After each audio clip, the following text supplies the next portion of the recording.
somebody can rewind and hear later.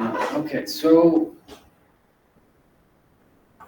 everything is being influenced by these different features of material energy, which are destructive feature. We already know everything is vibration. Everything vibrates. Vibration is beginning of creation. Vibration is the destruction of creation. Everything entrophies. Everything gets somehow or other assembled also. So depending on what kind of vibration that is. So our endeavors and our works also, whether it be constructive or destructive, create vibration. So we are so eager to keep on expanding, because again, as we said, we are not satisfied, we are not satiated. It's impossible from a material point of view. So that hankering is always there. More and more. More peacocks. More and more and more and more. More this, more that. More. I want more. So, but nothing will last. Nothing will last. And then, because we have such propensity, everybody else has such propensity. Everybody else has such propensity. Yeah. Then, therefore, some kind of conflict is inevitable. It's just inevitable. You see, even in the office, let's say work in the office, somebody will keep on expanding their domain of influence or work, whatever, and you'll be squeezed out. No, that also happens. You will be let out. So that it's just everywhere. It's just everywhere. But we are hoping so much. So here we see in this chapter, that was what King Puranjana was doing. Of course, he didn't have, to some extent, you may say, he didn't have a rival because he was the sovereign of the whole earth. There were no other kings. He was the emperor. So he could have build and expand and enjoy. He could have done this. He had that much empowerment. He had that power. But even then, even when somebody, let's say, is able by some good karma or facility to conquer over others and keep on, expanding at the cost of others or whatever it might be, he can't remain fixed in that possession, or he can't keep those possessions.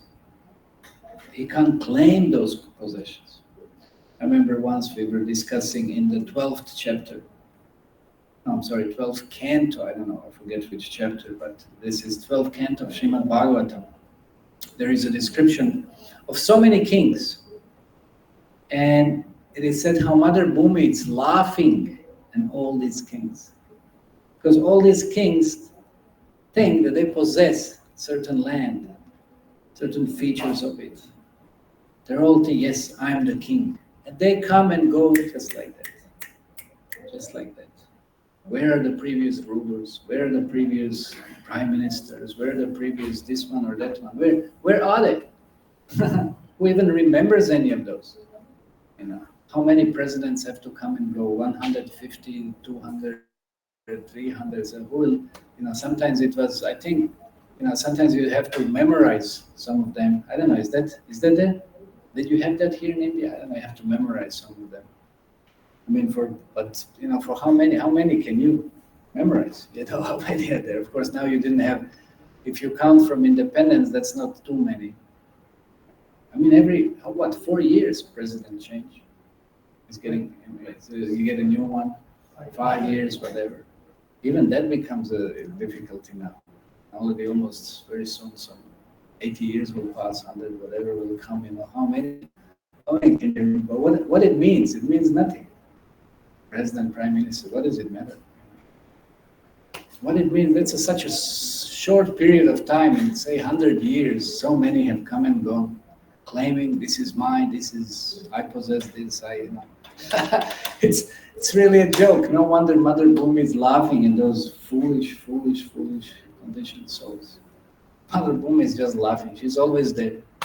And these people claim proprietorship over something that's never been there, and it will never be theirs. Just come and go, come and go. It's like on a railway station, come and go. So we're so foolish. We also like this. We either claim the land, or either we claim this body, because this cities compared to the body. We nourish this body, we build this body, no? Doing fitness, exercise, this, that, taking so much, some people take so much protein or this, whatever it is. Doing so many different things, putting makeup, putting so many artificial things. Anyway, we don't have to go in details, everybody knows. So many things building this body, but at certain stage, either suddenly or gradually, things start breaking down, atrophying, again, vibration, destruction. Beginning creation and then destruction. 6 different changes of the body happen.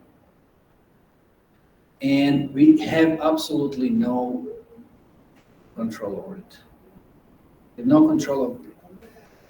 And it just keeps on atrophying more and more and more, or maybe suddenly even you have to be kicked out of the body. You're kicked and you have to leave the body. No more body. And this we will see in this chapter. It's going to be a very, very interesting chapter. So I'm not going to talk too much. I really want to keep on reading this as much as possible. But somehow or other, we have to explain also something. So you will see how amazing this chapter is. Of course, even previous chapter, if you have missed, you've missed a lot. It's some amazing. It's one of the parts of Srimad Bhagavatam which is extremely instructive. Extremely instructive. Because that's our position, really. We are identifying with something that's temporary. Either it's a body, either it's a nation, either it's any kind of misconception that we have in relationship to other and our position. So it's just amazing how this king, Puranjana, or Prachina Bhahishat, which was his real name, hearing the story of King Puranjana, how he was in such an illusion, thinking that he can be happy. And then what he does, we see here, what he does. Of course, he goes, he hunts, he harms living beings, he thinks that hunting is enjoyment, he hunts in such a way, he hunts, other, ladies. That's another type of hunting, we discussed that. So he does many things and he thinks, yes, I'm enjoying. So that's his position. And now he wants to expand upon that enjoyment. Okay, does anyone remember anything last verse we discussed? Yes, you have some point? Yes, last verse we were discussing about youth, basically that... We were discussing about youth. 16 to 31, the senses are very strong, but if one overuses the senses, then at old age it suffers. Okay, we discussed overuse of senses, and then the more you misuse them in your youth, the more you suffer in your old age. Yeah, that's true. That's true. I keep on seeing this more and more of this disease called dementia is being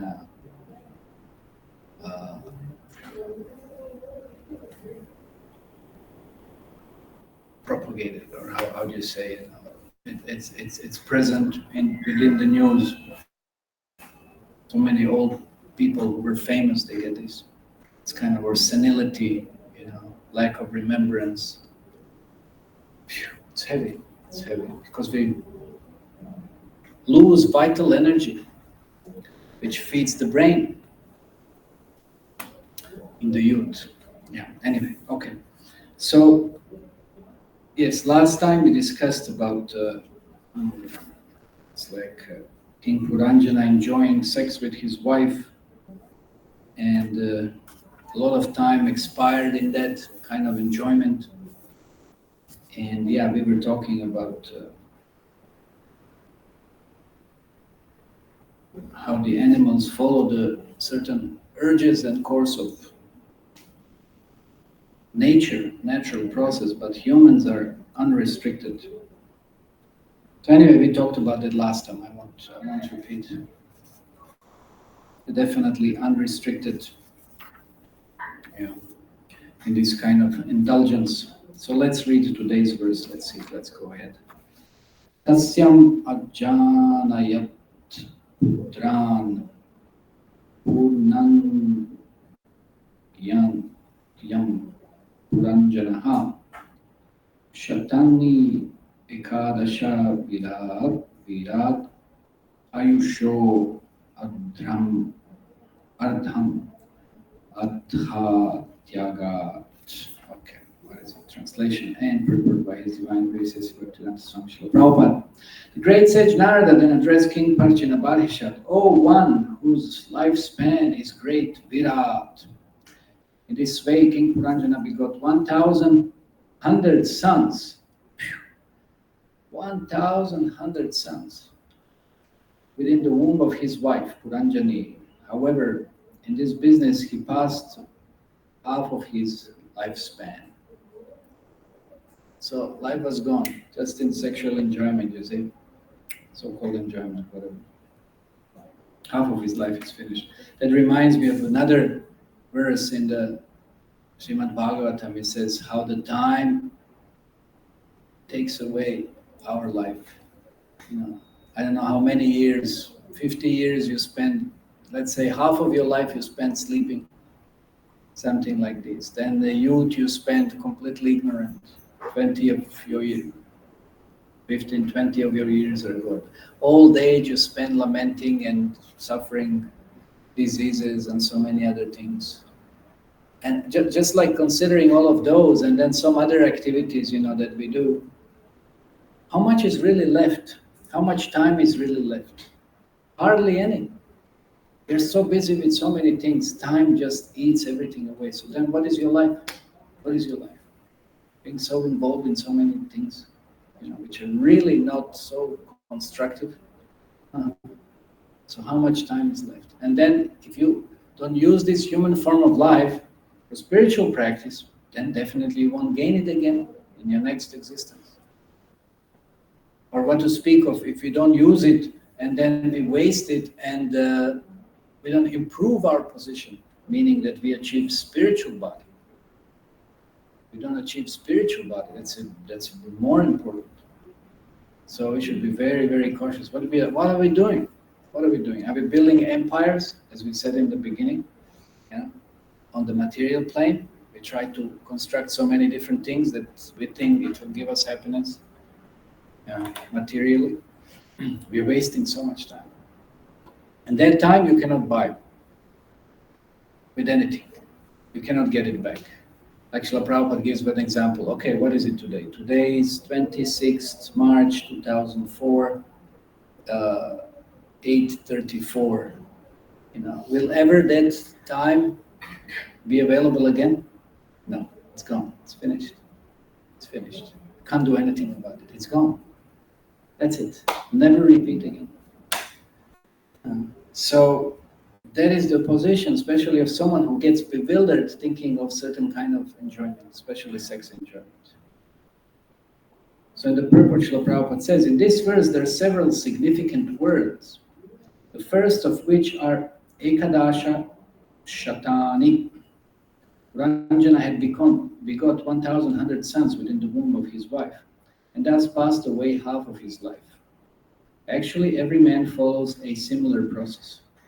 If one lives for 100 years, at the utmost in his family life, he simply begets children up to the age of 50. Unfortunately, at the present moment, people do not live even 100 years. Nevertheless, they beget children up to the age of 60, up to the age of 80. Who was that case? Who had a child when he was 80? There's some cases around. Anyway, who had a child when he was 80? Anybody else know? Okay, Varun Bolo. Ajamil.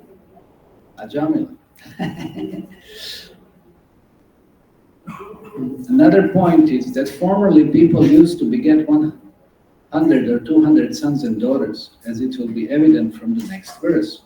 King Puranjana not only begot 1,100 sons, but also 110 daughters. At the present moment, no one can produce such huge quantities of children.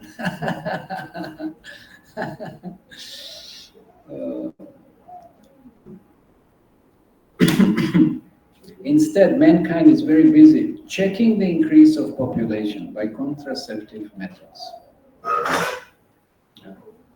But nobody wants to take responsibility, for their sex life.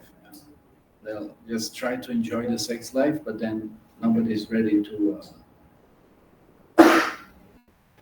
take the responsibility of raising those children and qualifying them for being actually Krishna conscious. So you see, King Puranjana is very, very powerful. I mean, it says that the power of a man it's evident through how many sons he can beget. That's the power of a man. And if there are only daughters, that means the wife was more powerful. So he was quite a powerful personality. Anyway, then Prabhupada points out,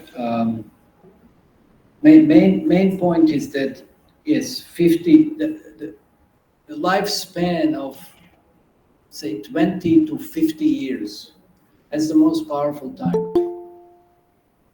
of life. And if you're just interested in sex life, then that's all that you're going to be doing. Trying to, as we said, expand your empire to facilitate your sex life. Thinking how to get money, how to create certain favorable conditions, circumstances, so that you can have more sex life. So if you're so busy all your life, the major portion of your life which has that energy, which has some kind of power, then what is left? Then people say, okay, why should I practice spiritual life when I'm young? This is the time for enjoying. We will do it afterwards. But who is doing it afterwards? Who can do it afterwards? Nobody can do that. There's nothing left. There's no energy left. There's no interest left either. Once you burn by the sex life completely. So that's what Srila Prabhupada is pointing out. Every man practically follows a similar process. All your life, you're wasting all your life just for having some sex. And then where is the question of becoming God conscious? It's impossible. And of course, then you have to work hard to maintain or whatever it is. As I said, even just to create facilities for it. You don't even have to maintain, as Srila Prabhupada points at the end. They use so many different kinds of contraceptive methods, which is very sinful. Then you end up in another type of trouble by doing this. So time is gone. Time is gone. Just for this, what everybody thinks is the goal of life. And then, in spite of so much, sex life, people are still not happy and satisfied. Actually, on the contrary, again, they're so frustrated and so disappointed because there's so many reactions which you get because of such kind of activities. Even if you can have, like we know, so much sex life, like Yamunacharya, he was saying, he had so much sex life, he was also a king, had so much opportunity. And then at the end he said, whenever I think of it in comparison to pure devotional service, my lips curl and I spit in disgust. So it's so insignificant. So why do we want to be involved in something like this when we can have something way better? And just because people don't know what is devotional service, that's what's unfortunate. That's what's unfortunate. They're still on that animalistic level thinking that just some gross, rubbing of the skin is the goal of life. And some certain kind of sensation that they have in the mind. Actually, everything is in the mind. Any kind of so-called enjoyment or conception of happiness is just there in the mind. It's just there. It's programmed. It's impressed. That's it. It's just in the mind. On the gross level, there's nothing there. Really, there's nothing much there. Even if there would be, what is the difference? even if there would be, but mostly it's there in the mind. So it's just a question, how do you program your mind? How do you program your mind? What kind of taste and happiness do you want to derive? That's from material point of view. But spiritually, there's nothing about programming. Spiritually, when soul is in touch with a spiritual process, it derives automatically enormous happiness. Because that's its real state. Ananda. Absolute, what's that word? Inebriated,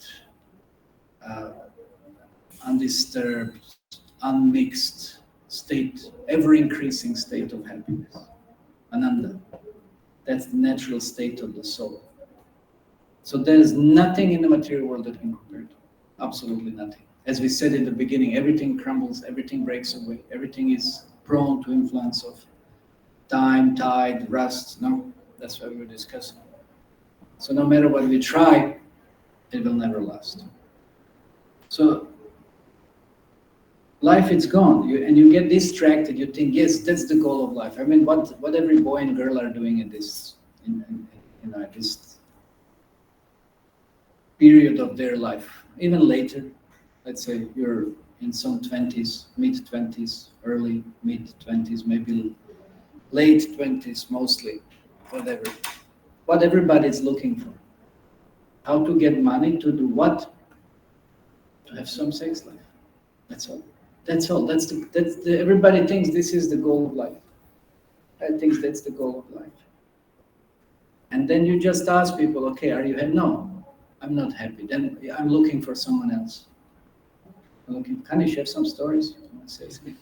I mean, you always have something, some examples. Okay, think about it. I didn't update myself with this kind of, I mean, I could think of, but anyway. I'm just trying to focus on basic storyline. Just find another partner and then,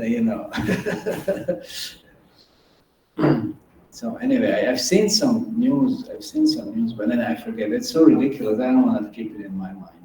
It's such a nonsense. Anyway, I can try to think about it. There was something. Yes, I was cleaning glass. I saw some news on the newspaper, but I forget. Anyway, that's so ridiculous. It's just, I mean, same old story. It's the same old story. This one is with that one, and that actor this one, and then this. Such a nonsense. Anyway, okay, let's finish Prabhupada's purport. It said, we do not find in Vedic literature that they ever use contraceptive methods, although they were begetting hundreds of children. Because they knew, first of all, that's on culture. So they knew that's not appropriate to do. And then they had another type of culture that means they would take some responsibility, as we said. So checking population by contraceptive method, it's another sinful activity. But in this age of Kali, people have become so sinful that they do not care for the resultant reactions of their sinful lives. King Puranjana lay down with his wife Puranjani and begot a large number of children. And there is no mention in these verses that they use contraceptive methods. According to the Vedic scriptures, the contraceptive method should be restrained in sex life. So Prabhupada said, you don't want to have children? Just control yourself. That's the contraceptive method. That's it. Just control yourself. Don't get involved. Very simple. According to the Vedic scriptures, the contraceptive method should be restrained in sex life. Yes, it is not that one should indulge in unrestricted sex life and avoid children by using some method to check pregnancy. If a man is in good consciousness, he consults with his religious wife, and as a result of his consultation with intelligence, one advances in his ability to estimate the value of life. In other words, if one is fortunate enough to have a good, conscientious wife, he can decide by mutual consultation that human life is meant for advancement in Krishna consciousness, and not for begetting a large number of children. That's not going to work so well. Nowadays, it doesn't work so well, because where can you find a conscientious wife and conscientious husband nowadays, both. Although in the beginning, very often, it's like everybody makes such a big show of being so conscientious, about Krishna and so forth.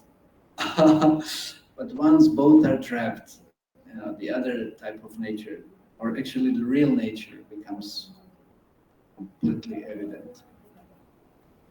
So what can be done? So children are called parinama, or byproducts. And when one consults his good intelligence, he can see that by his byproducts should be the expansion of his Krishna consciousness.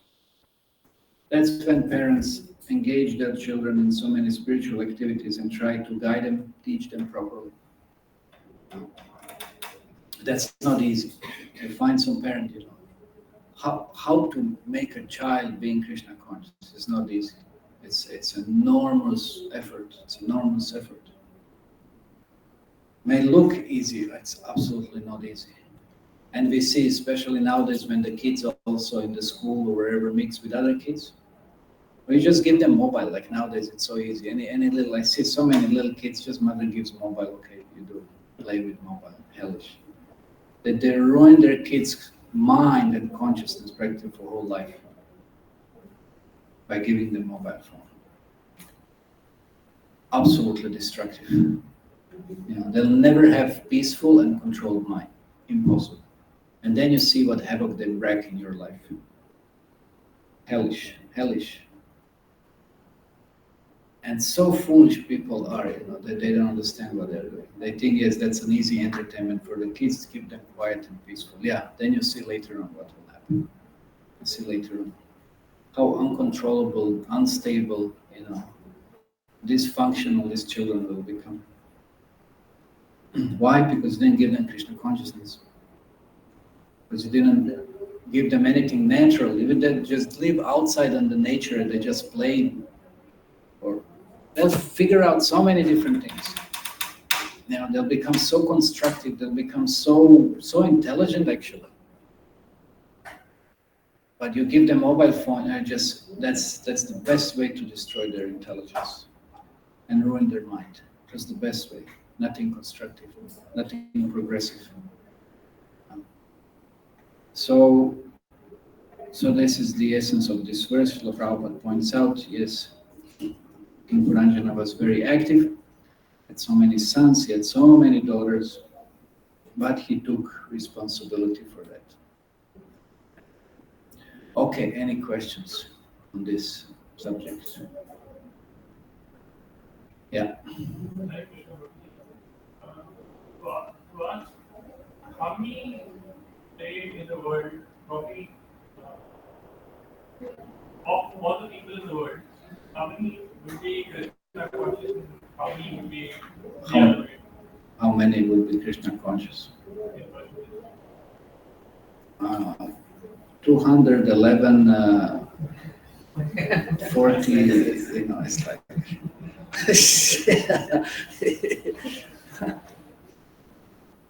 How many would be Krishna conscious? So Prabhupada said, all of my disciples are pure devotees.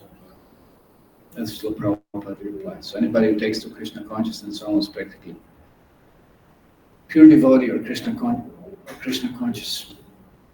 So how many people chant the holy names of Krishna? Well, I guess there should be only time that separates them from, full purity. So at least how many people attempt to be Krishna conscious?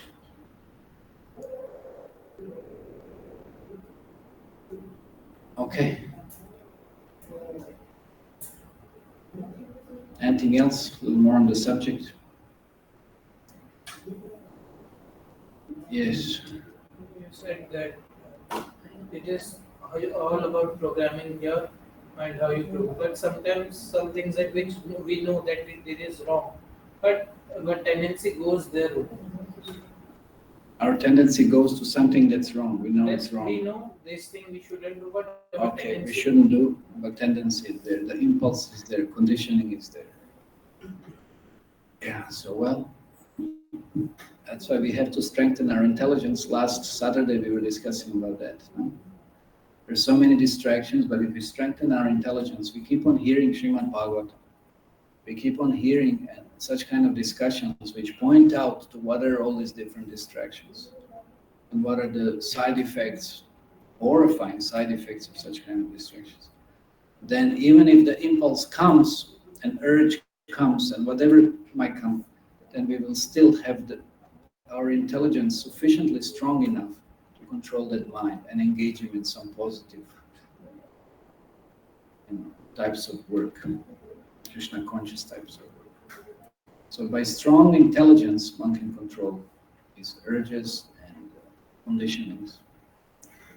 And then eventually those urges and conditionings will fade away because you don't nourish them. You don't strengthen them. Okay? So it's a matter of time of some positive engagement and not allowing the mind to become strengthened again by negative impressions. New negative impressions of the old ones. Those old ones have to go. Yes?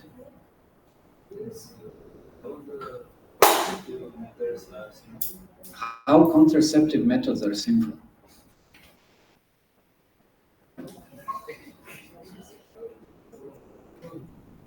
That's not funny. Anyway, how contraceptive methods are sinful? They're sinful because you don't take responsibility. Another point is, that's a very important point, that whatever you do, you should take responsibility for it. Okay, let's discuss this one. Whatever you do, there is certain karma attached. Whatever activity, that's the reaction. And you don't take that part of reaction. You don't want to take. Of course, you gain the reaction. You're not conscious of it. You will get a reaction inevitably. But you renounce that. You think, I don't have to. Let's say, it's like you go into the store and you take some items without paying. Is that nice? Is that going to work well? Can't do that. Can't do that. You have to take responsibility. Another thing is, there's so many living beings, they're just waiting to assume certain type of body. And we already gave example. It's like somebody wants to enter this hole and you slam the door into their face. You don't allow them to enter. So you are interfering in the different laws, with the different laws of material nature, through which the other living beings are waiting certain opportunity to gain the material body. You're preventing them from that. So if you're doing that, you will be also placed in such condition. That you will not be allowed to gain the material body. That's pretty heavy. No? So that's why it's sinful. It's sinful. And because sinfulness means everything that definition of just sin. Sin is something that goes contrary to the God's desire, God's laws. That's sinful. So you are creating an obstruction to it, and you are disturbing other living beings. So it's sinful. And it's sinful for you because you're using this as a source of pleasure, so to say, but you're actually destroying your body. You're actually wasting your life. You're actually wasting the opportunity that you have been given to promote your consciousness in this human form. So in this way, it's also sinful. And then what to speak if the contraceptive method doesn't work, and then you have to go for an abortion or something else? It's even more simple. And you're going to be addicted, you're going to be addicted to such kind of activity. It's so destructive for you. So hellish. That's also simple. As a human being, you're expected to do and act in certain other ways, if you want to call yourself a human. But you'll be completely under control of these urges, and therefore you can't also, yourself human.